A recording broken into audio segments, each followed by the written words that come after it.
मेरा नमस्कार। आज के इस विशेष कार्यक्रम में मैं माननीय प्रधानमंत्री जी का स्वागत करती हूं। मैं माननीय मंत्री युवा कार्यक्रम और खेल विभाग का भी स्वागत करती हूं। माननीय राज्य मंत्री युवा कार्यक्रम और खेल विभाग का भी स्वागत करती हूं।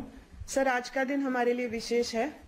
आज हमारा जो कॉमनवेल्थ गेम्स में खेलने के लिए जो स्क्वाड जा रहा है, जो खिलाड़ी जा रहे हैं, उनके संग कोचेज और सपोर्ट स्टाफ जा रहे हैं, उनके प्रेरणा के लिए महोदय के द्वारा कुछ उनको आशीर्वचन दिए जाएंगे, संबोधित किया जाएगा। सभी अत्यंत उत्साहित हैं और महोदय से मिलने के लिए आतुर हैं। तो मैं सबसे पहले विनती करती हूं माननीय मंत्री युवा कार्यक्रम और खेल विभाग से कि वो 2 शब्द कहें स्वागत में।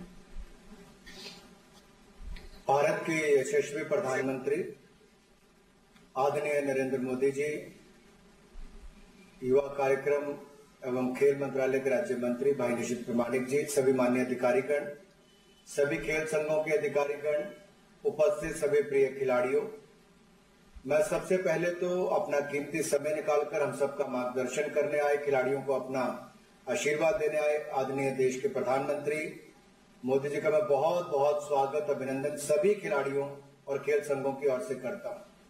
माननीय प्रधानमंत्री जी, आपने सदा, चाहे वो टोक्यो ओलंपिक्स हो, पैरालंपिक्स हो, टीम के जाने से पहले आपने खिलाड़ियों का उत्साहवर्धन भी किया, मनोबल भी बढ़ाया और भारत के खिलाड़ियों ने ओलंपिक्स और पैरालंपिक्स में भारत का मान सम्मान भी बढ़ाया, तिरंगे की मान शान भी बढ़ाई। यही नहीं सर, आपने उसके बाद IBA women world boxing championship हो या भारत ने पहली बार गोल्ड मेडल थॉमस कप में जीतने का काम किया हो, आपने सभी खिलाड़ियों से मिलकर उनका भी मनोबल बढ़ाया। दुनिया के शायद ही किसी देश में ऐसा होता हो जहां देश के प्रधानमंत्री वहां के खिलाड़ियों का मनोबल भी बढ़ाते हो, चाहे वो मेडल जीत कर लाएं या ना लाएं, टूर्नामेंट से पहले हो या बाद में हो, सदा आपने खेल और खिलाड़ियों को बढ़ाने का काम किया। जब से आप देश के प्रधानमंत्री बने, टारगेट ओलंपिक पोडियम स्कीम के माध्यम से एलीट एथलीट्स को देश और दुनिया में ट्रेनिंग की सुविधाएं मिली, यहां तक कि आउट ऑफ पॉकेट अलाउंस भी मिला। इस बार भी सर इस कॉमनवेल्थ गेम्स में जाने से पहले जो हमारा कॉमनवेल्थ गेम बाउंड जो एथलीट्स हैं, इनके 111 एक्सपोजर ट्रिप्स हुए सर, ये आपके ही आशीर्वाद से हो पाए।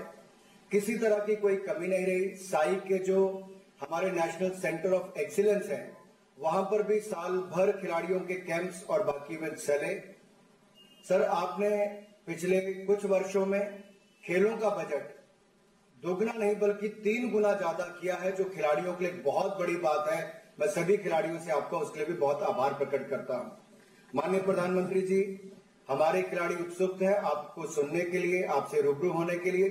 आप पार्लियामेंट सेशन के बावजूद भी अपना कीमती समय हमें दे रहे हैं। मैं एक बार फिर सबकी ओर से आपका बहुत बहुत आभार प्रकट करता हूं और आपसे निवेदन करता हूं कि आप माननीय खिलाड़ियों से एक एक करके बातचीत करें। आपका बहुत बहुत आभार।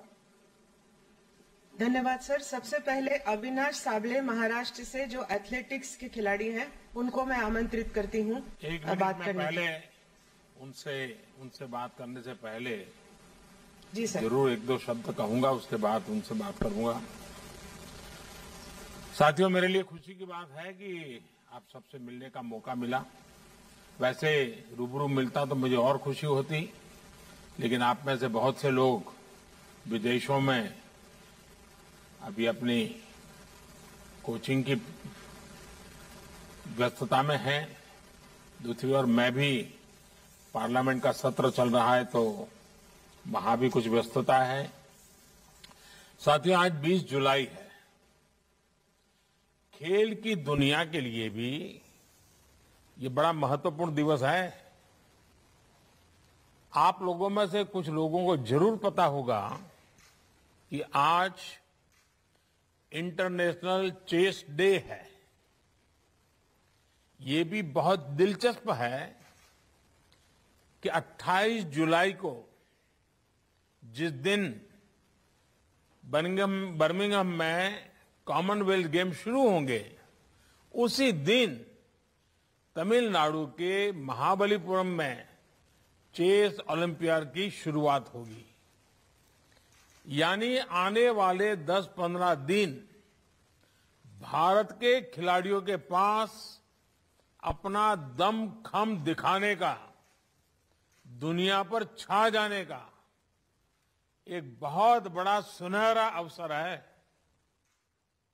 मैं देश के प्रत्येक खिलाड़ी को बहुत बहुत शुभकामनाएं देता हूं।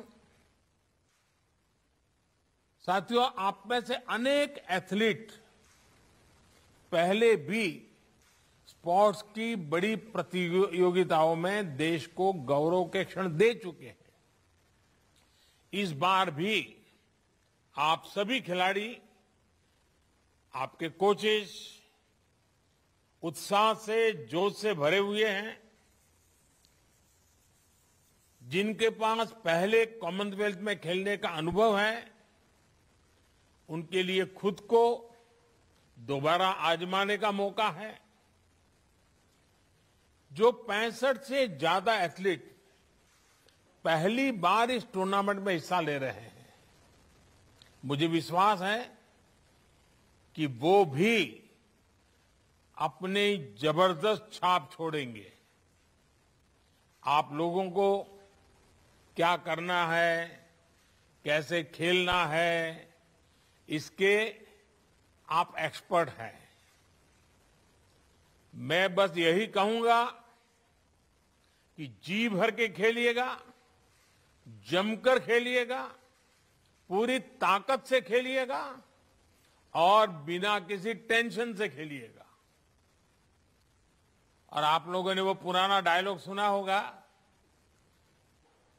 कोई नहीं है टक्कर में, कहां पड़े हो चक्कर में।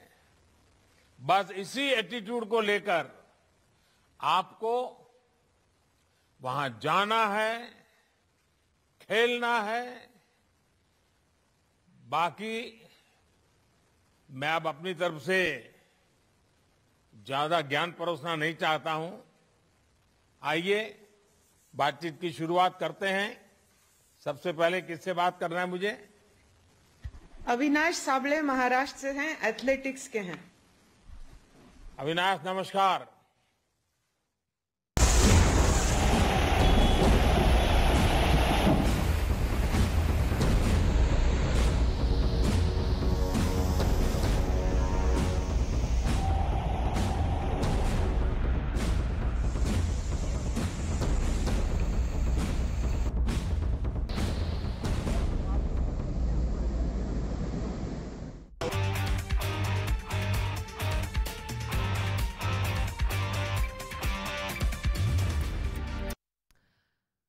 जी हाँ, ये पानी तो तूफानी है क्योंकि देश के कई राज्यों में भारी बारिश के बाद बाढ़ के हालात हैं। लोगों के घरों में पानी घुस गया है तो कहीं नदियां उफान पर हैं। इसी बीच पहाड़ों में जमीन खिसकने की घटनाओं से भी लोग